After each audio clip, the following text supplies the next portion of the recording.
ఎక్కడ చూడు ఇసుక దందా జరుగుతున్నది. మా మంత్రిలో అయితే ఇసుకకే కాదు మరి చెరువుల మీద పడి మట్టి బుక్కేస్తూ ఉన్నారు అక్రమార్కులు అనే విషయాన్ని కూడా ఇక్కడ మనం గమనించాలి. నిబంధనలకు విరుద్ధంగా మరి రాత్రి వేళల్లో మరి ఇక్కడ 6 గంటల వరకే పర్మిషన్ ఉంటుంది. ఇది మంతిని మండలం బిట్టుబెల్లి గ్రామానికి సంబంధించిన మరి అక్కడ చెరువు మట్టిని ఇటుక బట్టిల వారు తోడేస్తూ ఉన్నారు. ఇక్కడ కేవలం 10,000 క్యూబిక్ మీటర్లకు ఇక్కడ కట్టేసి ఎలాంటి ట్రాన్స్పోర్ట్ పర్మిట్ లేవు, ఎలాంటి నిబంధనలు లేవు.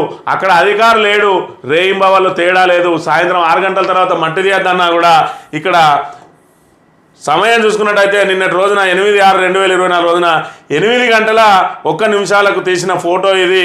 ఇక్కడ లాంగిట్యూడ్ లాటిట్యూడ్కి సంబంధించి అది ఏ స్థానంలో తీసిరు అనే దానికి కూడా ఇక్కడ పెద్దపల్లి తెలంగాణ ఇండియా మంతని అని చెప్పి దీనికి సంబంధించిన పూర్తి స్థాయిలో GPS ద్వారా తీసిన ఫోటో ఇది.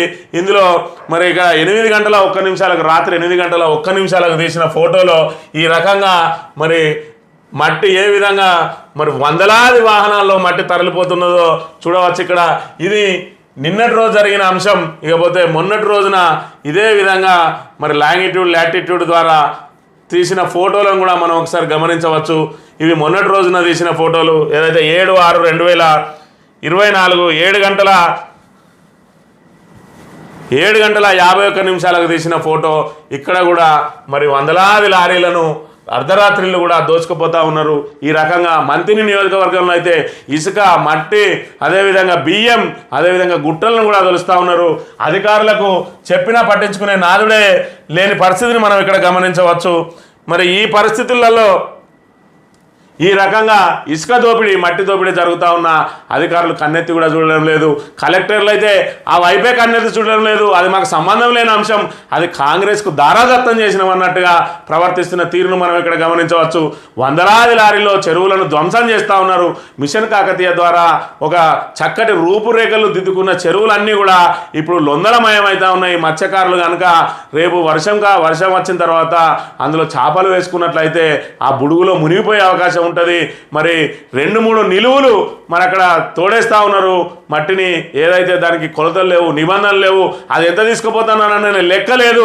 ఇటు ఇరిగేషన్ అధికారులు పట్టించుకోరు, ఇటు RTA అధికారులు అధిక లోడుతో వెళ్తున్నా పట్టించుకోరు, ఇటు పోలీసులు ఇక్కడ విధ్వంసం జరుగుతున్నా పట్టించుకోరు, అటు మైనింగ్ అధికారులు మరి ఇక్కడ ఏదైతే మంత్రి ఆదేశం లేని ఇటువైపు కన్నెత్తి కూడా చూడరు. ఇక జిల్లా కలెక్టర్ అయితే నాకు ఈ సంబంధమే లేదు, అది ఎవడైనా దొడకపోని అన్నట్టుగా వ్యవహరిస్తున్న తీరును మనం ఇక్కడ గమనించవచ్చు. ఇన్ని శాఖల అధికారులు మరి మొద్దు నిద్ర పోతానరా, నిద్ర నడిస్తానరా, కళ్ళు మూసుకొని తిరుగుతున్నా కూడా తెలియని పరిస్థితి. ఈ పరిస్థితులలో మరి రాష్ట్ర వ్యాప్తంగా ఏదైతే ఇసుక దందా జరుగుతుందో ఇక్కడ ఇసుక దందాకు తోడు మట్టి దందా, మరి బియ్యం దందా, అదేవిధంగా గుట్టలను దొలుచుకుపోయే దందాలు జరుగుతున్నా కూడా పట్టించుకునే నాదుడే లేడు. ఎంత మొత్తుకున్నా మరి ఇక్కడ పరిస్థితులు లేవు. ఎవరైనా గట్టిగా మాట్లాడితే వాళ్ళ గొంతు నొక్కుతా ఉన్నారు. ఇక్కడ పోలీసులు ఈ అక్రమాలను అడ్డుకోవడం కాదు కానీ అక్రమాలను ప్రశ్నించిన వారి మీద మాత్రం ఖచ్చితంగా తప్పుడు కేసులు పెట్టడానికి సిద్ధంగా ఉన్నారు.